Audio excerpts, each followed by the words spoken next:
சர்க்கரை வியாதி உள்ளவர்கள் மற்றவர்களை விட 10-15 வருடங்களுக்கு முன்னதாகவே இரத்த குழாய் அடைப்பினால் உண்டாகும் மாரடைப்பு, கால்கள் பாதிப்பு மற்றும் பக்கவாதம் ஆகிய நோய்கள் வருவதற்கு வாய்ப்பு உண்டு.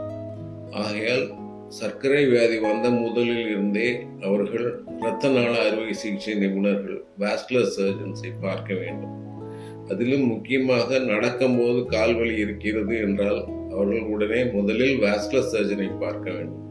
அப்பொழுதுதான் காலில் உள்ள இரத்த ஓட்டம் சரியாக இருக்கிறதா, அவர்கள் கால்களுக்கு எந்த ஆபத்தும் இருக்கிறதா, அதை வராமல் தடுப்பது எப்படி என்பதை அவர்கள் ஆலோசனை கூறுவார்கள்.